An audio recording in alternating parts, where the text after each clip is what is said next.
Hello everyone, তোমরা সবাই কেমন আছো? আশা করি তোমরা সবাই খুব ভালো আছো। আমিও খুব ভালো আছি। এর আগে আমি ডিএলএড এর বিভিন্ন বিষয়ের উপর সাজেশন তোমাদের দিয়েছি। আজকে আমি সাজেশনে নিয়ে চলে এসেছি। আজকের ভিডিওটা ডিএলএড পরীক্ষার্থীদের জন্য উপকার তো হবেই, তার পাশাপাশি যারা সরকারি চাকরির জন্য প্রিপারেশন নিচ্ছ তাদের জন্যও খুবই গুরুত্বপূর্ণ আজকের এই ভিডিওটা। সেই জন্যে শেষ অবধি দেখতে থাকো।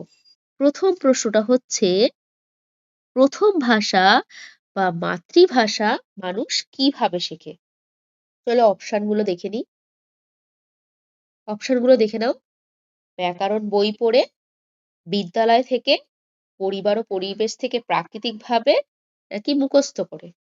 এখানে সঠিক উত্তরটা কি হবে? এখানে সঠিক উত্তরটা হবে সি, পরিবার ও পরিবেশ থেকে। কারণ আমরা কি জানি, মাতৃভাষাটাকে কি বলে? মাতৃভাষাকে বলে L1, মানে ল্যাঙ্গুয়েজ 1। এটা আমরা কিভাবে শিখি? আমরা এটা পরিবেশ থেকে আর পরিবার থেকে, পরিবার ও পরিবেশ থেকে আপনা আপনি ভাবেই শিখি। আর এক্ষেত্রে আমাদের কোনো গ্রামার শেখার প্রয়োজন পড়ে না, তাই তো? এই জন্যে এটা আমরা আপনা আপনিই শিখে যাই। তাই জন্য এখানে সঠিক উত্তরটা কি হবে? সি হবে। তারপরে কোশ্চেনটা দেখো। ২ নম্বর প্রশ্নটা হচ্ছে, ভাষা শিক্ষার ক্ষেত্রে সঠিক ক্রম কোনটি? মানে LSRW কোনটি? দেখি অপশনগুলো। পঠন, শ্রবণ, পঠন, লিখন, নাকি শ্রবণ, পঠন, পঠন, লিখন, নাকি সি লিখন, পঠন, কথন, শ্রবণ, নাকি পঠন, লিখন, শ্রবণ, কথন? কোনটা হবে? এখানে সঠিক উত্তর হবে বি। কারণ আমরা কি জানি? LSRW। এল ফর কি? এল ফর হচ্ছে লিসেনিং, তাই তো? এল ফর হচ্ছে listening, S for speaking, R for reading, W for writing.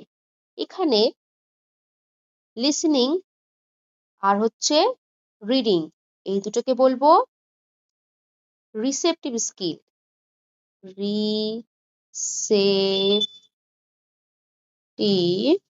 Skill বা গ্রহণমূলক দক্ষতা। গ্রহণমূলক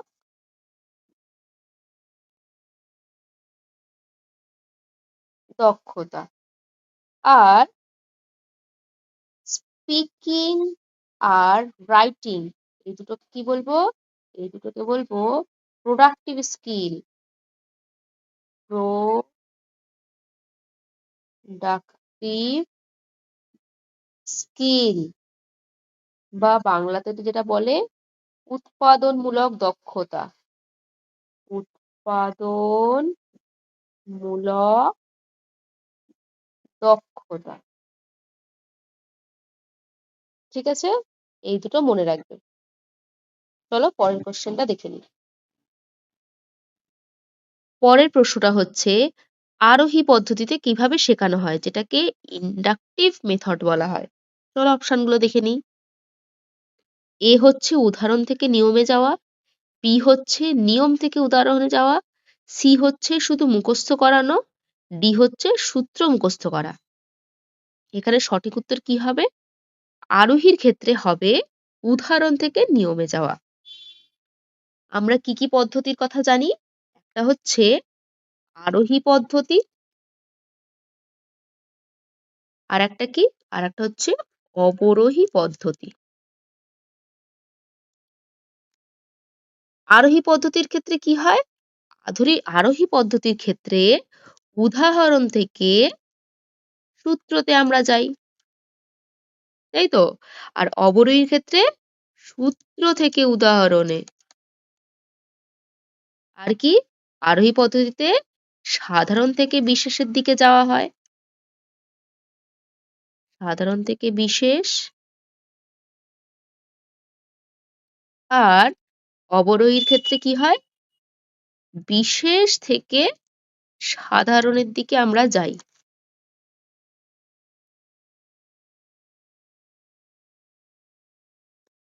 আর এখানে কি আরোহীতে জানা থেকে অজানা,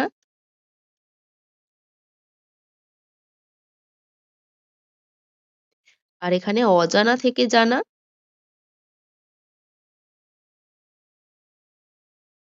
আর এখানে কি সহজ থেকে কঠিন,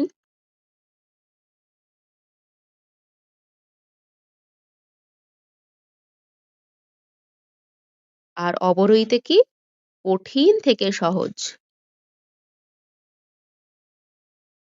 এই কয়টা পয়েন্ট তোমরা মনে রাখবে।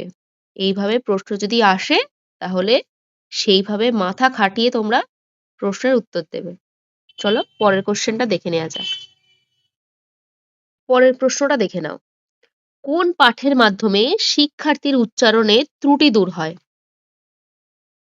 অপশনগুলো হচ্ছে এ নীরব পাঠ, বি সরব পাঠ, সি দ্রুত পাঠ, ডি সমবেত পাঠ। এখানে সঠিক উত্তরটি হচ্ছে সরব পাঠ। নীরব পাঠটা কি?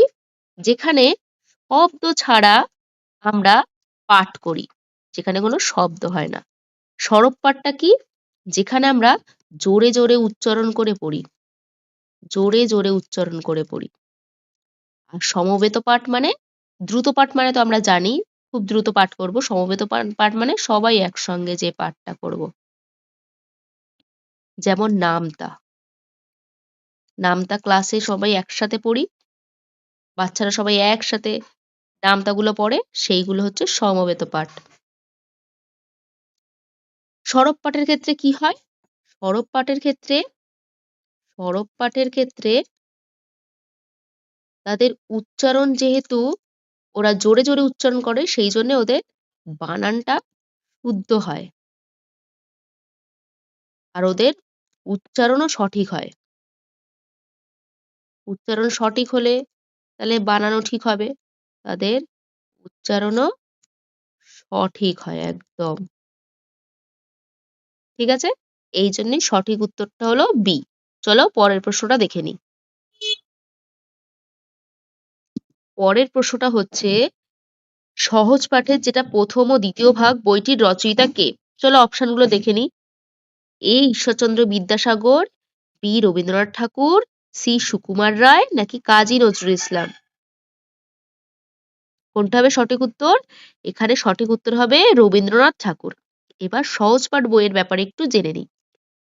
এই বইটি প্রথম প্রকাশিত হয় 1930 সালে প্রথম প্রকাশিত হয়। ঠিক আছে, আর যদি বাংলায় সাল যায় সেটা হচ্ছে 1337 বঙ্গাব্দ প্রথম প্রকাশিত হয়। কিন্তু এই আমাদের সহজপাঠ বইটি পাঠ্যপুস্তক হিসেবে প্রকাশিত হয়। পাঠ্যপুস্তক হিসেবে প্রকাশিত হয় কবে থেকে? এটা তখন হবে 1969 সাল থেকে।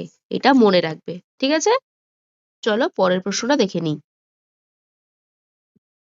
পরের প্রশ্নটা হচ্ছে বর্ণপরিচয় গ্রন্থটি কার রচনা?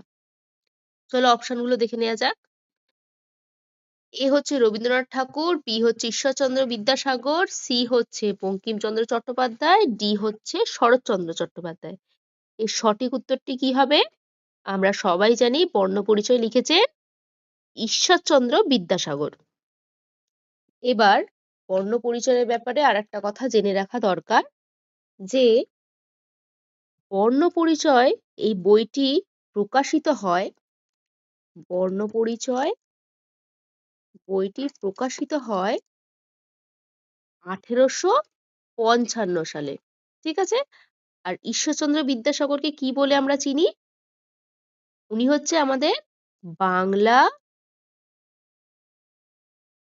গদ্যের জনক, তাই তো? এটা জেনে রাখা দরকার।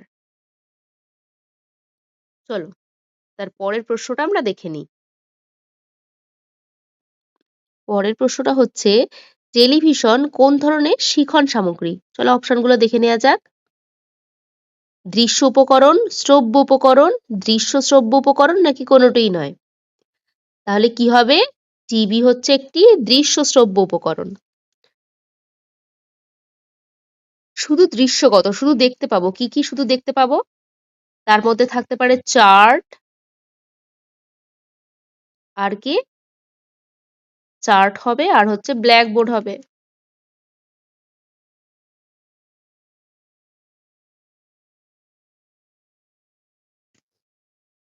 আর অডিও শুধু শুনতে পাবো, কি হতে পারে? টেপ রেকর্ডার হতে পারে।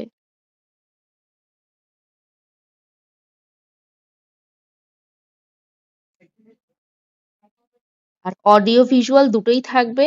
কি কি? টিভি, কম্পিউটার, এইগুলো। ঠিক আছে? চলো তার পরের প্রশ্নটা দেখে নিই। পরের প্রশ্নটা হচ্ছে সহজ পাঠ বইয়ের ছবিগুলো কে এঁকেছিলেন? চলো অপশনগুলো দেখে নিই। অবনীন্দ্রনাথ ঠাকুর, নন্দলাল বসু, যামিনী রায় নাকি সত্যজিৎ রায়? এটা আমরা সবাই জানি। এর উত্তরটা কি হবে? নন্দলাল বসু। এক্ষেত্রে একটা কথা মনে রাখবো, নন্দলাল বসু সহজ পাঠ বইতে যে চিত্রগুলো এঁকেছেন, সেই চিত্রগুলো যে পদ্ধতিতে এঁকেছেন, সেই পদ্ধতিকে বলা হয়, কি পদ্ধতি বলতো?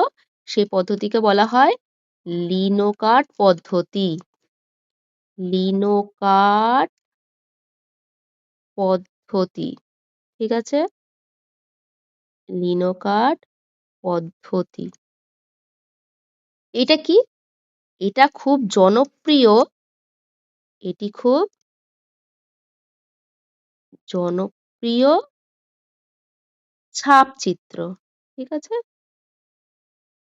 ছাপ চিত্র। এটা মনে রাখবে। চলো পরবর্তী প্রশ্নটা দেখে নিই। পরের প্রশ্নটা হচ্ছে গঠনমূলক মূল্যায়ন কখন করা হয়? চলো অপশনগুলো দেখে নিই। বছরের শেষে, পাঠদান চলাকালীন বা ক্লাস চলাকালীন, নাকি পরীক্ষার ঠিক আগে, নাকি ভর্তির সময়? এটা সঠিক উত্তর কি হবে? পাঠদান চলাকালীন বা ক্লাস চলাকালীন। আমরা দুটো মূল্যায়নের কথা জানি বা দুটো অ্যাসেসমেন্টের কথা জানি। একটা হচ্ছে গঠনমূলক মূল্যায়ন, আর একটা কি? আর একটা সমষ্টিমূলক মূল্যায়ন। সমষ্টিমূলক,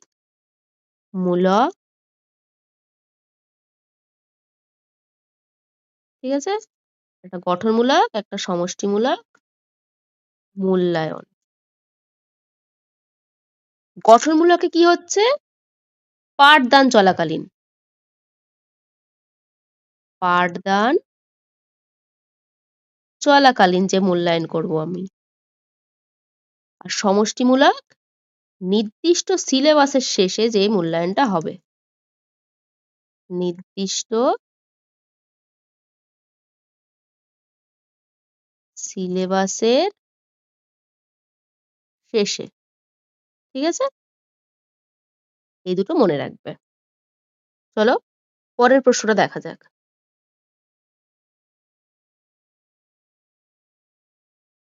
পরের প্রশ্নটা হচ্ছে পিছিয়ে পড়া শিক্ষার্থীদের জন্য কোন ধরনের শিখনের প্রয়োজন?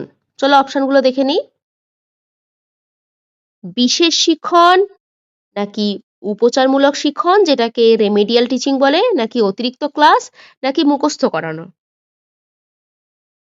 যারা পিছিয়ে থাকবে তাদের ক্ষেত্রে আমি কি করব? রেমেডিয়াল টিচিং দেব। মানে হচ্ছে সংশোধনীমূলক